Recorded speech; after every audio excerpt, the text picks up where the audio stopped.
I'm often asked to tie this fly, do a video for it, sorry, and it's a fly that I tie a lot for other people. It's just, it's one of these things, it just seems to catch fish whenever, especially when up near the surface. And this one in particular was shown to me originally by my mate Andy Taylor. Andy, if you're watching this, give us a phone, pal. I got it off him probably about 7 years ago.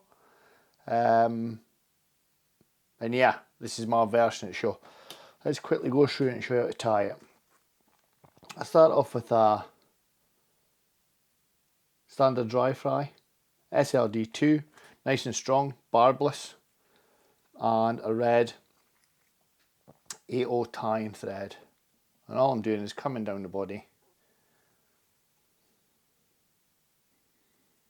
to a point as it starts to go around the bend, and I'll leave a little bump here. Okay. And the key to it is this stuff. This is a Vineyards flat craft foam. Easy enough to get a hold of. I actually use craft foam, different colours craft foam for Hobbycraft. And I take like a 1/4 inch strip. I use a Stanley knife and just cut it into shape. And then all I do is round the edges at the end, take the square off obviously, and I stick a lighter on it. I'm just going to come in here and stick a loop. So all I'm doing is getting that straight on the surface. Nice and straight. And then the key bit, lift it up and like a clink hammer come round. And that keeps it straight. Stops it moving from side to side. That keeps it nice and straight. And now we're ready for the body. So I've got here a thin pearl mylar, and that's got to be my rib up the body. You can fish it without, however on sunny days it makes a big difference, trust me. So I'm just got to come in and catch that in. It really does make a big difference. Right down at the bottom of your tying in point. And then I've got this stuff, it's like a hare's ear. Hare's ear, the squirrel mix. It's got some long spiky fibres, but most of it's small and soft. And this is your body. I don't want it too bulky, I want it quite slim. I'm just got a wind on.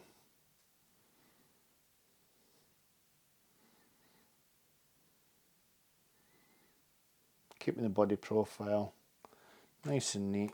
Small touch more. I'll give myself a little bit of space at the eggs, there's a lot of foam to be tying. So I then get these knotted pheasant tail legs. I like the orange, I like the plain. Try to get a nice bunch of legs out here. And you can go fancy and go them either side, however the way I do it is I just bring them in, up and under, and my thread controls where they go. So just split these either side, and I'll show you just quickly they've split perfectly, if you can see that.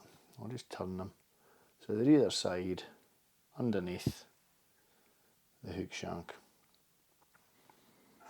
Put in my scissors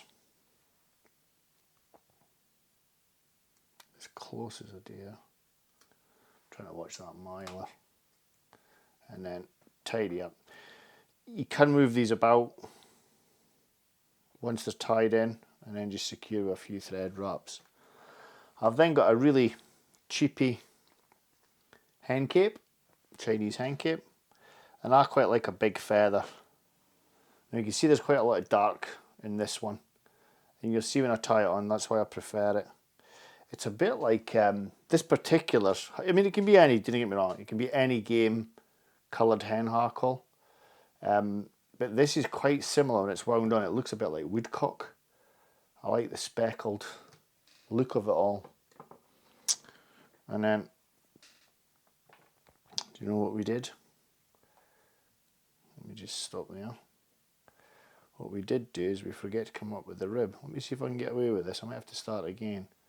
Let's just see. One. I might get away with it. Two. I'll need to do a bit jiggery pokey with the legs.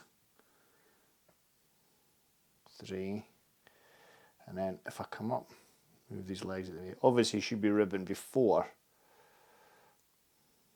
You should be ribbing before, but I can sort all this with a couple of thread wraps. See how that's looking. Got lucky there, Stevie. It saves me taking everything off and starting again, but I'm just going to sort my legs out here. Like I say, a bit thread wraps, they control everything.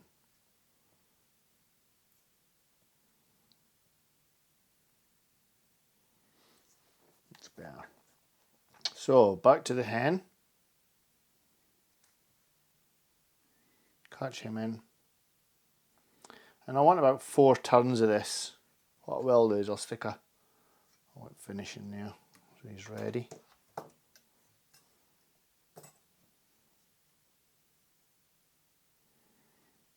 So 1, stroke the fibres back as you go. 2, 3. This is as much part of the fly as the legs as I think. 4, up in the 5th, secure that in. As you can see, it's a nice speckled hackle. It should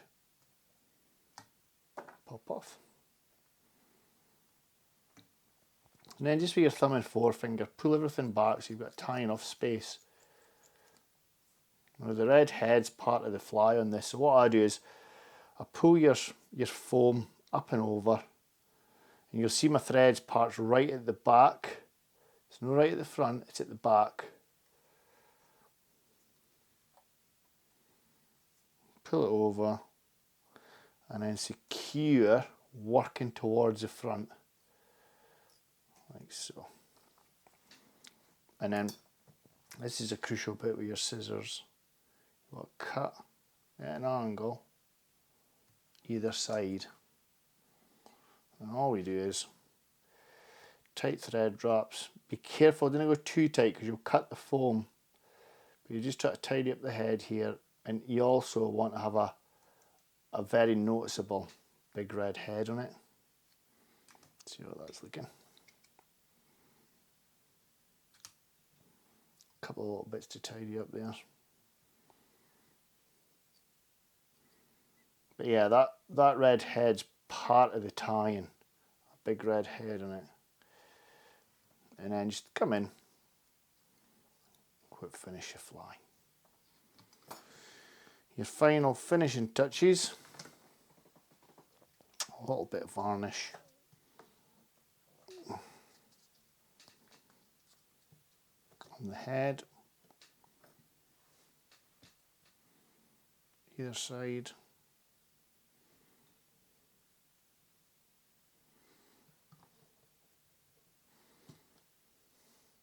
You'll see what I mean when I show you this. So that's him, that's his profile in the water. Absolutely brilliant. That's what it looks like from underneath. Just such a good fly at this time of year. And with so many people asking me to tie it, I thought I'd get it on there. I really hope you enjoyed that, folks. If you did, please be kind enough to subscribe to my channel. Plenty more fly tying and fly fishing videos in there. Take care and bye bye.